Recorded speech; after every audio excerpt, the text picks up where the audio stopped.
أعوذ بالله من الشيطان الرجيم بسم الله الرحمن الرحيم نحمده ونصلي على رسوله الكريم. We are discussing Surah Yusuf, and last time we had discussed Surah 50 partly. Today, inshallah, I'll start with recapitulation and then we'll proceed further. Thank you.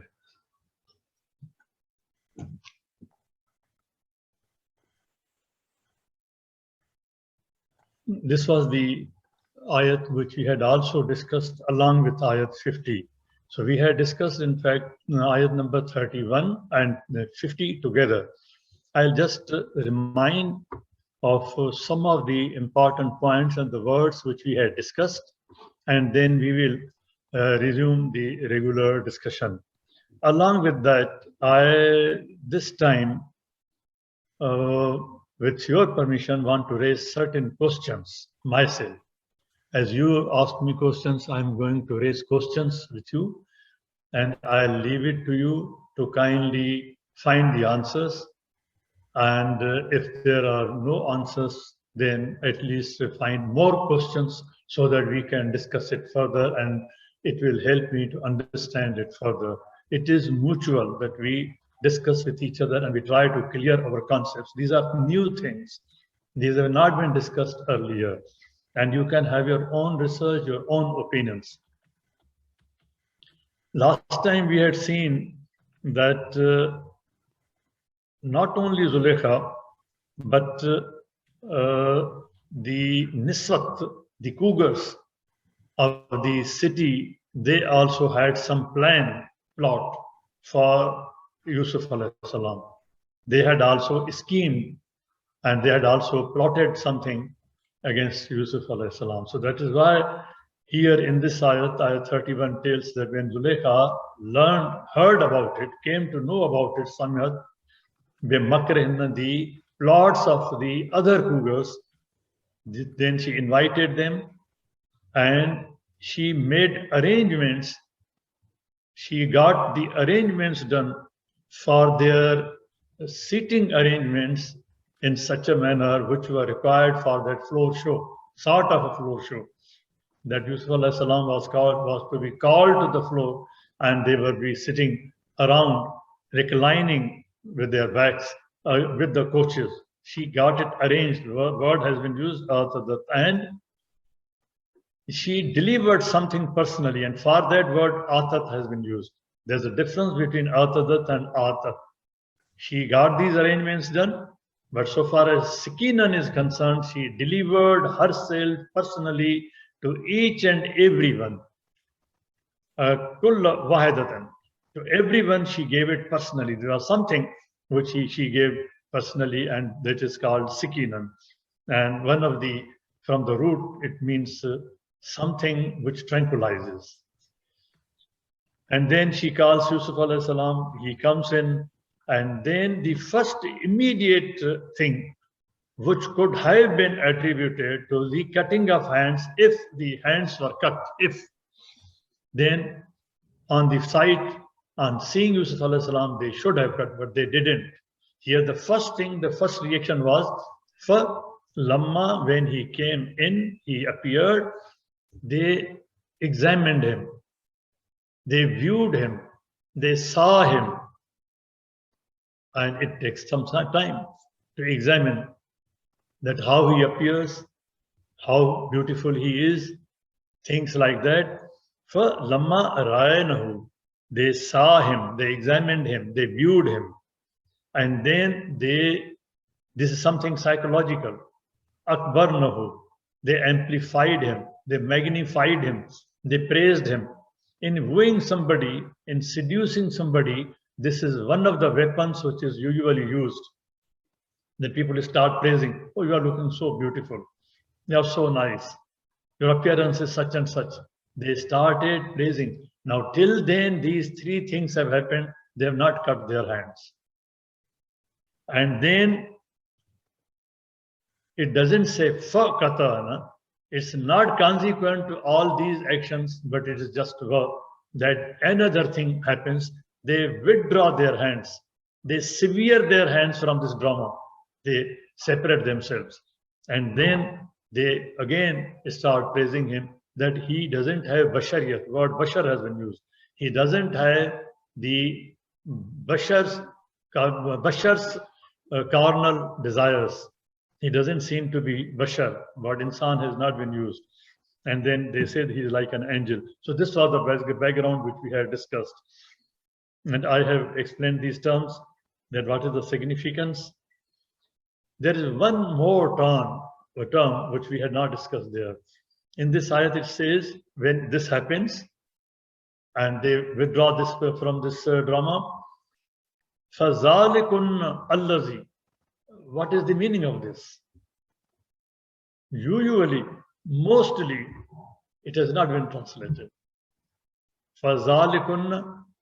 Thus, it is because of these things that he, and then she, Zulaykha continues her discussion. She says out of frustration that it is because of these things you have seen him personally when he has appeared. He is my slave and he is not obeying me. He is defying. Word fastasam has been used. It is because of this denial and defiance that I am now adamant that I'll get it done. Whatever I say he has to do. Here, something is related to the obedience of the slave, that he being a slave, he is defying me. And I can't tolerate this. It is because of these things. فَذَلِكُنَّ الَّذِي. For this man, he is doing like that. And then she comes out openly and she says that I will do this. He will have to do this. Otherwise, I'll send him to jail and he will be debased. Was there any law in Egypt at that time? She's talking so openly in the house of the husband. There are other ahl also, other people also. And she's defying the law. Was there no such law in Egypt? We'll discuss that. We'll examine that. If there was law, then why she was behaving like that? But unfortunately, you have seen that what we have done in our history, when one of the malakat aymanahum, one of the ladies, she objected that to the advances of the caliph, and the matter was taken to the Qazi, and the greatest Qazi of that time, and the greatest Qazi in the history, and he gave a ruling that ulul amr minkum, you have to obey the order of the ulul amr minkum. At that time, there were no even such laws, but Egyptians had their own laws. Where could Yusuf go? Who would listen to him? And even when he went, when the matter went to the court, you know what was the decision.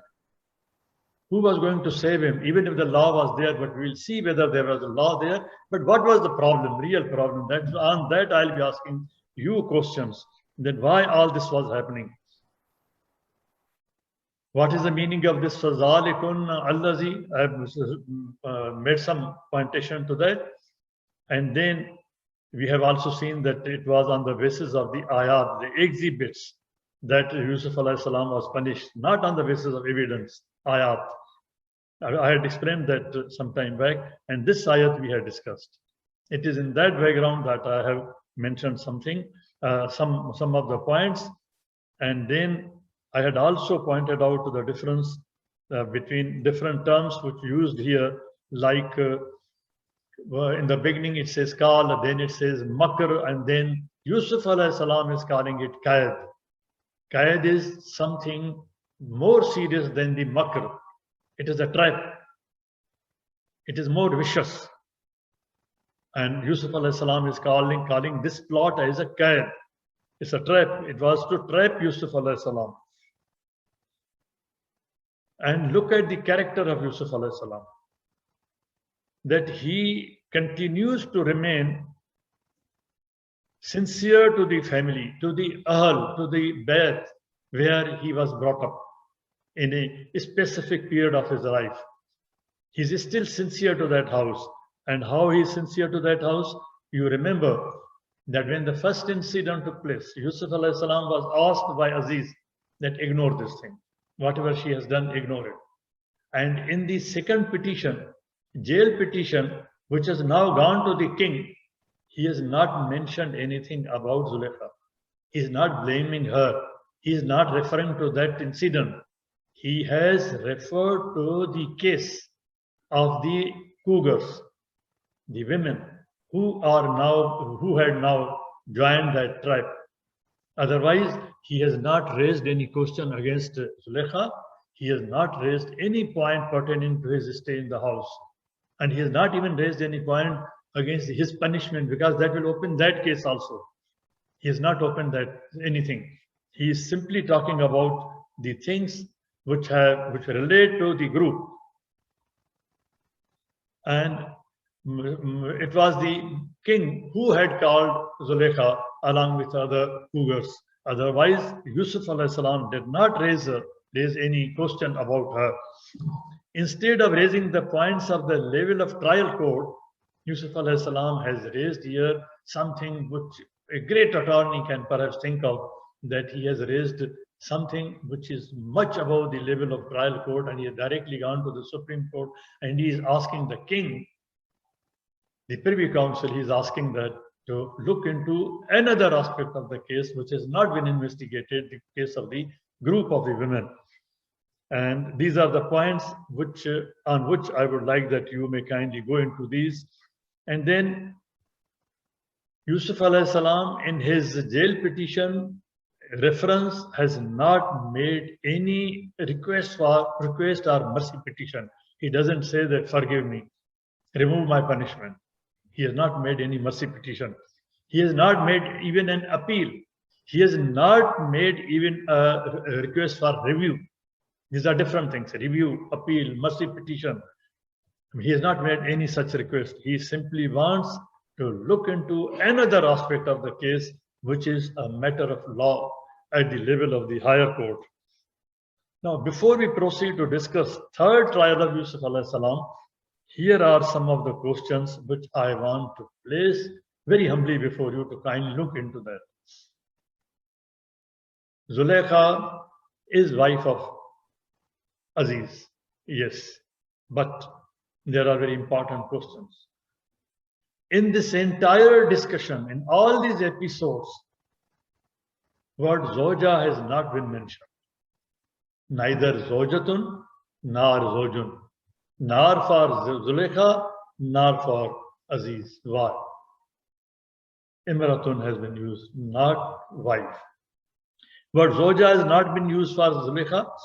And when she meets Aziz at the door of the room, first time when the first incident takes place, she herself also does not use the word Zoja. She uses the word Ahl. She is asking Aziz if he is doing something bad to your Ahl. She doesn't say your Zoja. Because in such a case where some honor, which we call Ghairat, is involved, she would have simply said that how will you think if she does something to your wife? But she is not using the word wife. She is using the word Ahl. Why? There must be reason.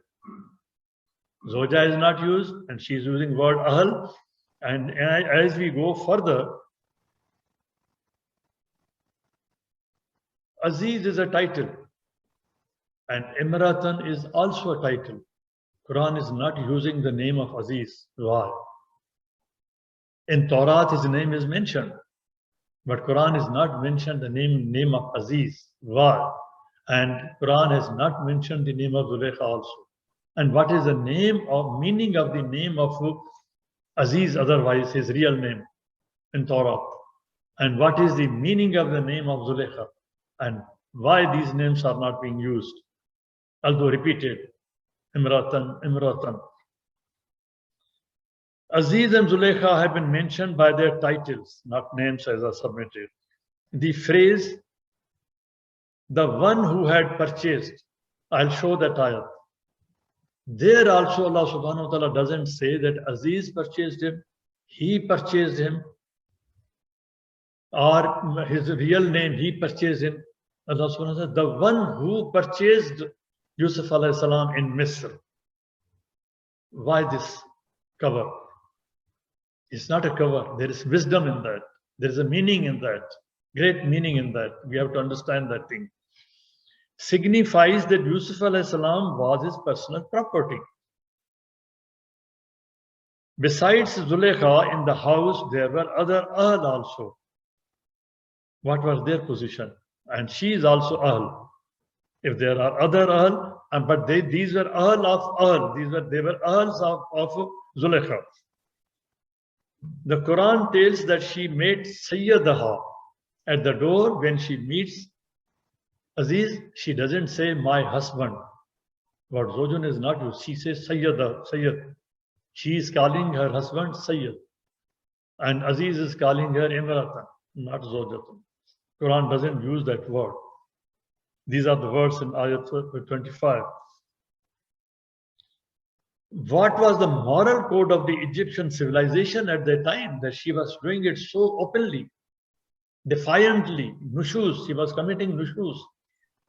That was highly, although at that time Egyptian culture was highly advanced culture in this code, and there must be a code. And this is the crux of the matter of history of civilizations. And Ibn Khaldun also gives this essence of history, who says, and which means that cultures can't advance and reach that level of civilization and become prosperous civilizations like the Egyptian civilization. We still don't have an example like that. Women had more rights, more civilized society than the present societies in the world. Without a moral code, there can't be a culture. Without a moral code, there can't be advanced culture. And without a moral code, there can't be a civilization. Therefore, there must be a moral code. Was Zulaykha violating the moral code? Let us see if the law was there and still was she violating or she was not violating. These are very tricky questions. The laws of Egypt, you kindly go into the history. Don't kindly read something like which I have written or somebody else has written. Go to the original books. Encyclopedia, for example. The original classical books are written at that time without prejudice. The laws of Egypt in relation to public morals and particularly to adultery, which she was trying to commit, were harsh and very cruel, very cruel. But still she was committing. There must be some reason. There must be some loophole. There must be something. So openly, we have to understand Allah subhanahu wa ta'ala has told these things, informed us of these things to study and make corrections in the society when they come up before us. This is the hikmat in teaching these things. Adultery with a married woman at that time was a moral wrong and a crime. I've just taken some pieces and then you see dot. And I'll show the reference also. Adultery was a legal offense. Legal. Law has to take cognizance. Evidenced by a text of the reign of Ramses V, 1150 BC. Even before Yusuf alayhi salam's time there. Yusuf alayhi salam's time is around 13th century. Now this is 12th century. Containing a list of crimes which includes this. There's a list. Sorry. The historian says that if you desire to prolong friendship in a house, which you have the interest, where you have interest with the master. Here, Yusuf alayhi salam had interest with the master, Aziz, for example. As colleague or as a friend, when you go to friend's house, but here you have seen that somebody goes to the peer's house and gets divorced for his wife and he marries himself. These are the standards we are setting. But at that time, this was a moral standard. As colleagues and as a friend, when you go to their home, whosoever you meet there, encounter there, avoid approaching the women. No place prospers, no civilization prospers, no culture prospers where that is done.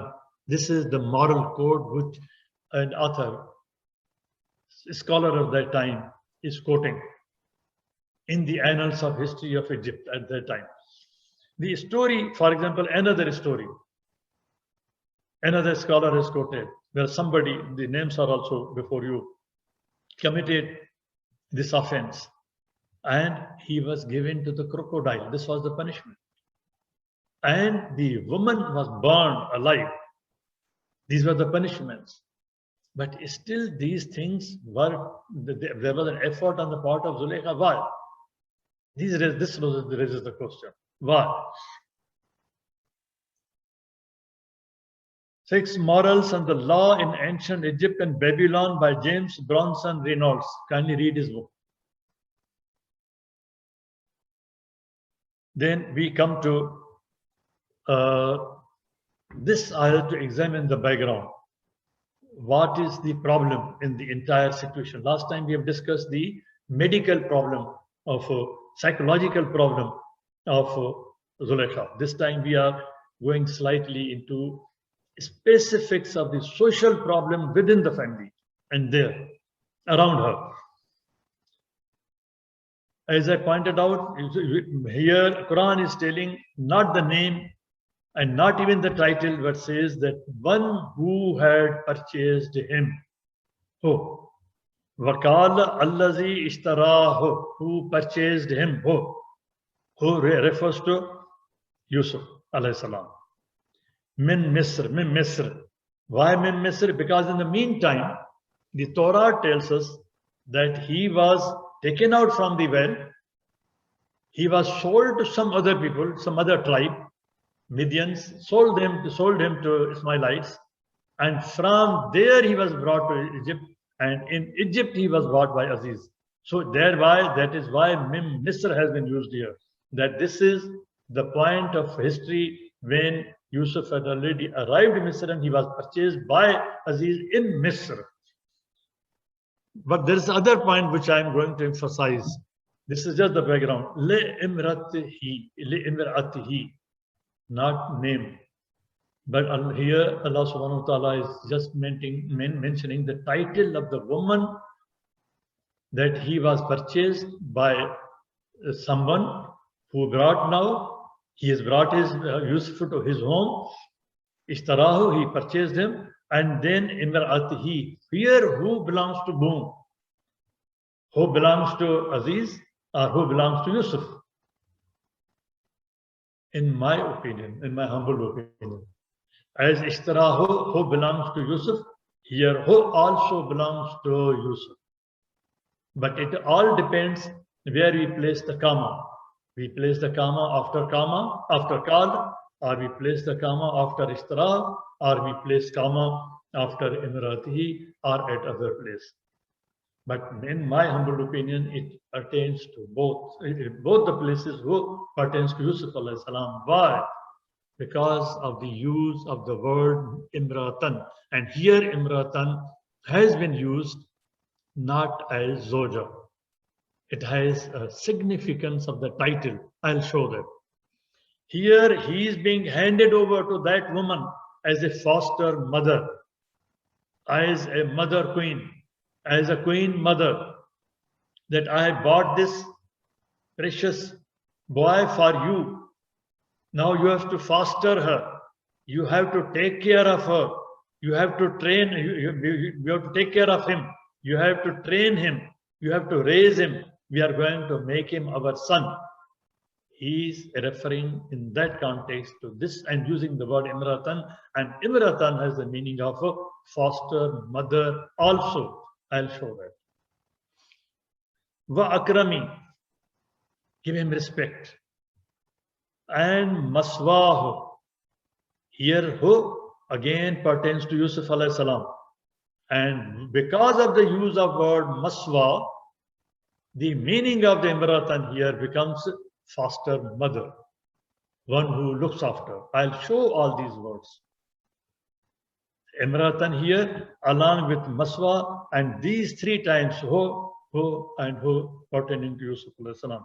And asa is not used negatively. It means hopefully, positively, probably, in all probability.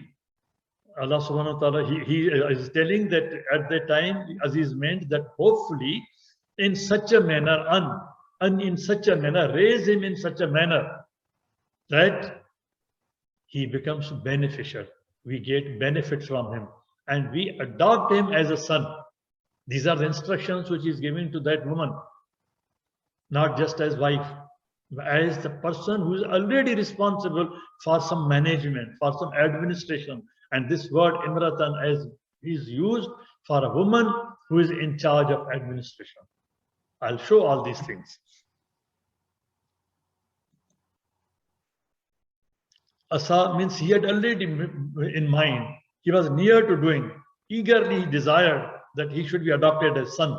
And he had given the option to Zulaikha that I want to make him my son, our son. But she chose a different way. Instead of acting as a foster mother, she acted in a different way. Now, maswa, as I said, that because of the use of word maswa, the context of the word imratan also gives that meaning. Maswa is from sawa, and it means it is used for the woman. Sawa ilal imrat, marat. He betook himself to the woman to remain, stay, dwell, or abide by her. Yusuf alayhi salam is being brought to that woman, Zulaikha, that he lives with her, and she brings him up. And that is why word maswa has been used by Allah subhanahu wa ta'ala.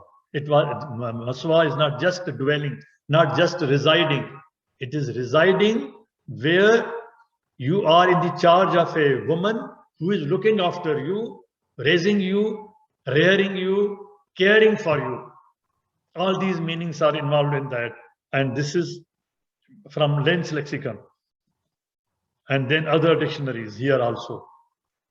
It is from Saviyatun. Saviyatun means a woman. Word maswa has been used. Saviyatun means a woman to whom one betakes himself to remain, to stay with her, to dwell with her, to abide by her, say, management. Maswa has been used. That is why I said the meaning of imratan has also to be seen there. And Ummul Maswa, the lady who is providing these services, is called mistress of the house. And I say that Imratun has an administrative responsibility. In that meaning also I'll show. Mistress of the house, and for example, mistress of the place of a light where the person has arrived and residing. He's come from outside, he's residing there, and then the in charge of that house is called not only the Ummul Maswa, but if there is some boy like him, a rajul like him, or a man like him, then the whole phrase is Ummul Maswarul Rajul.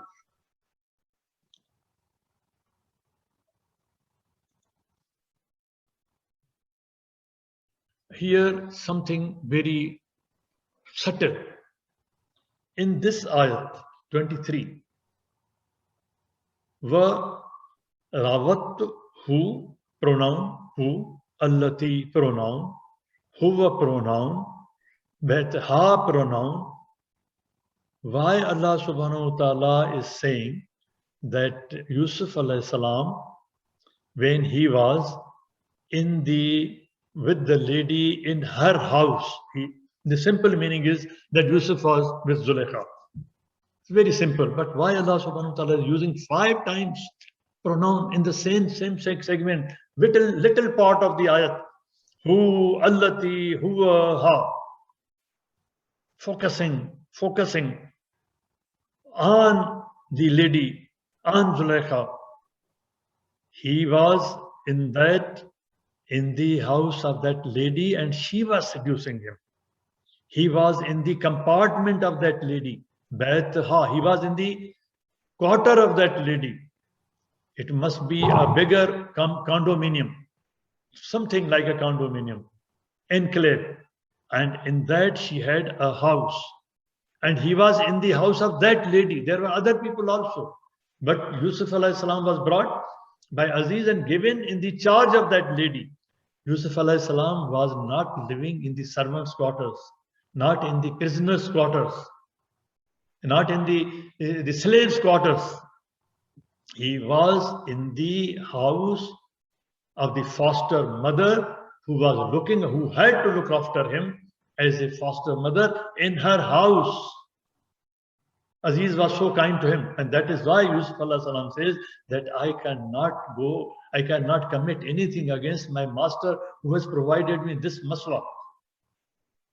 And Allah subhanahu wa ta'ala is using so many, repeating that pronoun that we focus on it, that he was not in the quarters, he was in the house of Zulaikha, and still she was seducing, she was a foster mother, he was kept separately with the mother.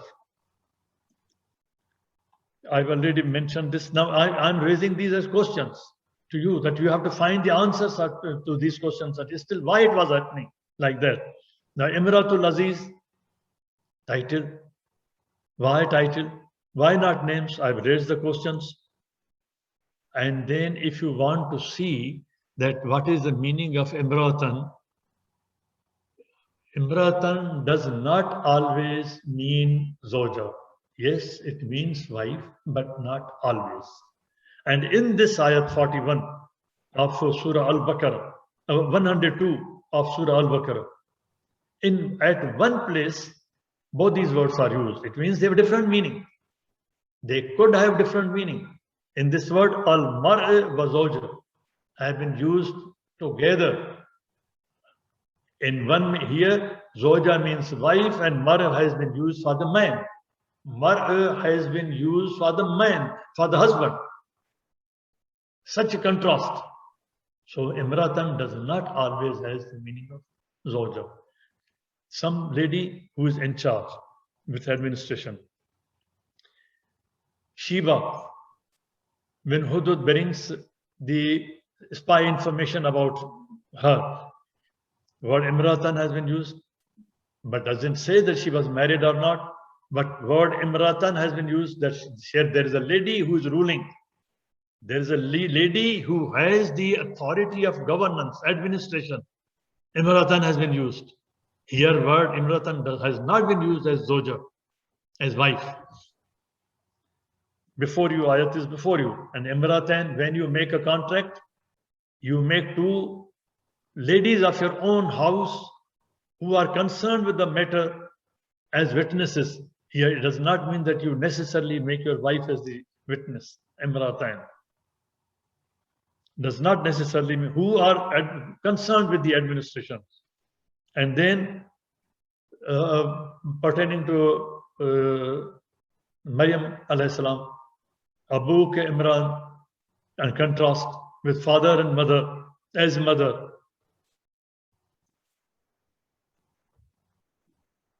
Quran is using Imrat al-Aziz, not Zoja. I mentioned that.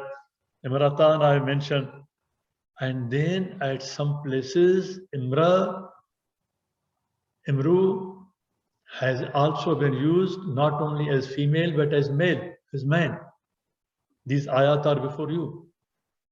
Number of ayat. It also means person.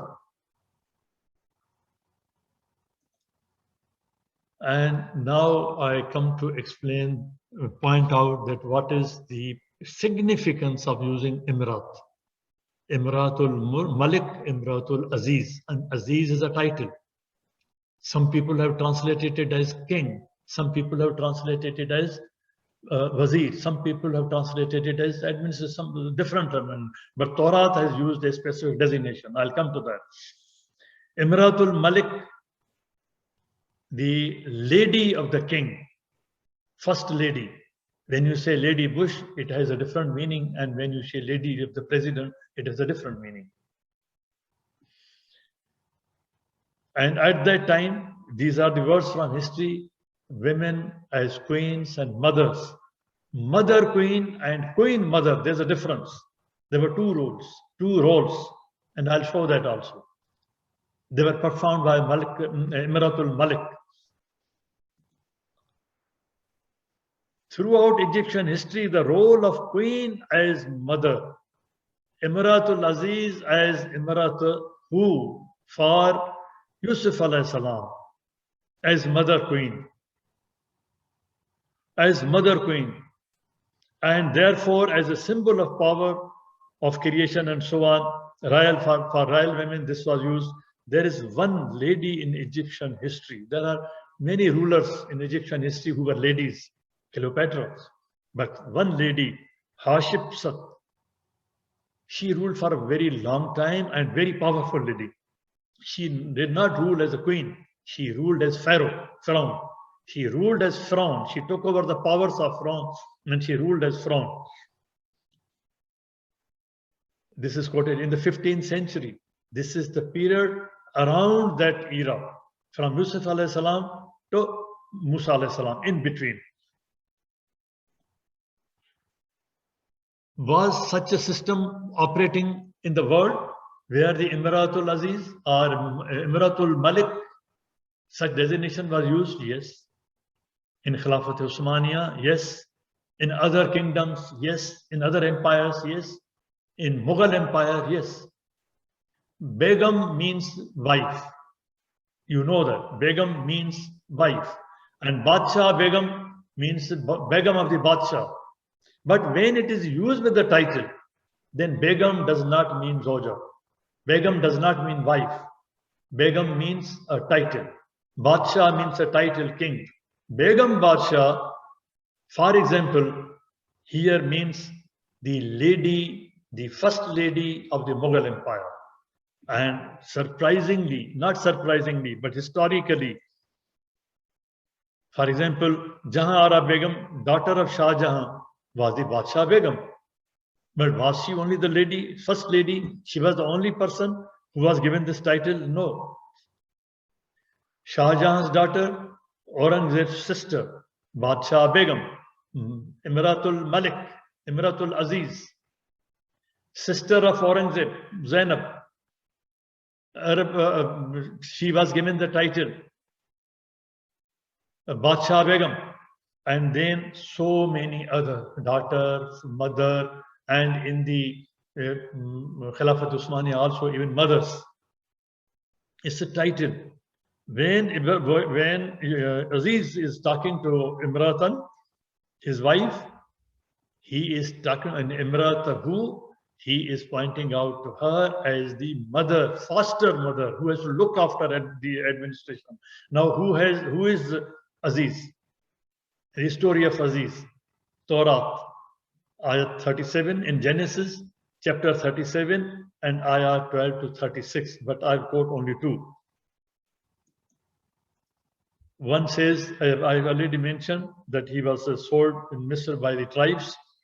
And then the Midianites sold him to Egypt, sold him in Egypt to Potiphar.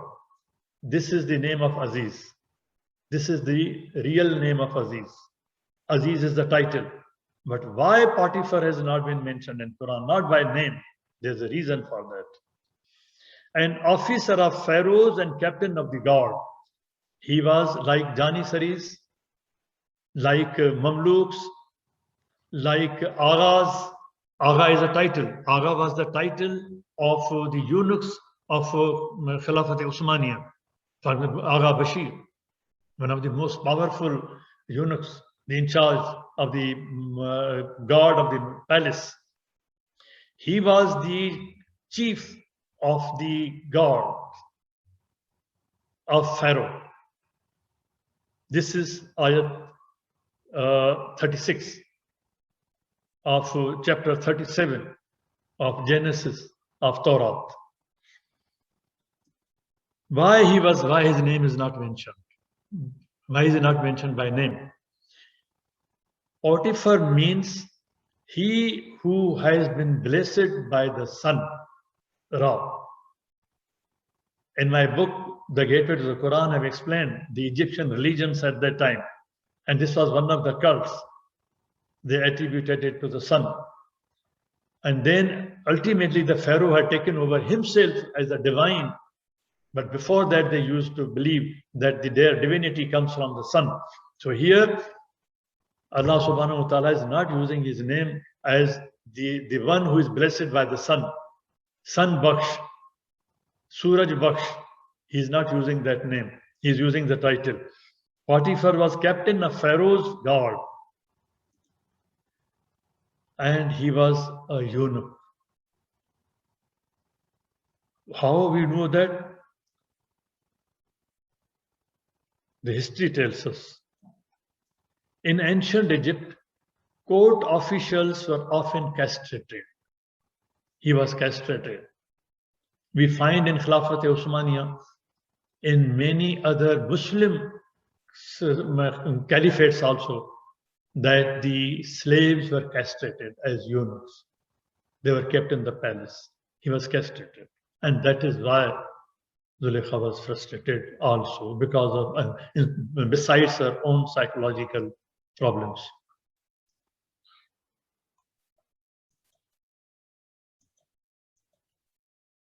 With this, I stop here and I leave it to you to kindly enlighten me and the discussion, me and the discussion on the points which I have raised here. And then if there are any questions, kindly add to these questions so that we can discuss and find a better solution or a better narration of the subject. Thank you very much. سبحان ربك رب العزة عما يصفون اللهم صل وسلم وبارك على سيدنا محمد وعلى اله وصحبه. اللهم اهدنا فيمن هديت وعافنا فيمن عافيت وتولنا فيمن توليت وبارك اللهم لنا فيما اعطيت وقنا واصرف شر ما قضيت فانك يا ربنا تقضي بالحق ولا يقضى عليك. اللهم اتنا برحمتك في عبادك الصالحين. اللهم اخرجنا من ظلمات الجهل والوهم الى نور العلم. اللهم علمنا ما ينفعنا وانفعنا بما علمتنا وزدنا علما. اللهم اجعلنا ممن يستمعون القول فيتبعون احسنه. اللهم اكفنا بحلالك عن حرامك وبطاعتك عن معصيتك وبفضلك عن من سواك. اللهم بفضلك ورحمتك على كلمه الحق والدين. اللهم انصر الاسلام وعز المسلمين يا ارحم الراحمين. Oh Allah, spread your mercy upon us, shower us with your blessings, increase our knowledge, grant us forgiveness, and reward us with the company of the prophets in the Firdaus al-A'la. Oh Allah, forgive our parents and all our friends and relatives who have passed away. Oh Allah, grant them your mercy, make their graves guarded from evil, and grant them the Firdaus al-A'la. Oh Allah, remedy our sick. Oh Allah, remedy our son and our daughter Aisha and all our friends and relatives who are sick. Oh Allah, grant them full and speedy recovery. Oh Allah, guide our children, protect them, and make them righteous. Oh Allah, we ask you every name you have connected to yourself, that none of us leave this gathering, but his pains have been relieved, his worries have been removed, his debts have been paid, his weaknesses have been concealed, his sins have been forgiven, and his needs have been fulfilled. Subhanallah wa bihamdih, adad khalqih wa rida nafsih wa zinat arshih wa midad kalimatih. Subhanallah wa bihamdih, adad khalqih wa rida nafsih wa zinat arshih wa midad kalimatih. Subhanallah wa bihamdih, adad khalqih wa rida nafsih wa zinat arshih wa midad kalimatih. والعصر إن الإنسان لفي خسر إلا الذين آمنوا وعملوا الصالحات وتواصوا بالحق وتواصوا بالصبر. وآخر دعوانا الحمد لله رب العالمين والصلاة والسلام على خير المرسلين. اللهم صل وسلم وبارك على سيدنا محمد وعلى آله وصحبه وسلم. والسلام عليكم ورحمة الله وبركاته.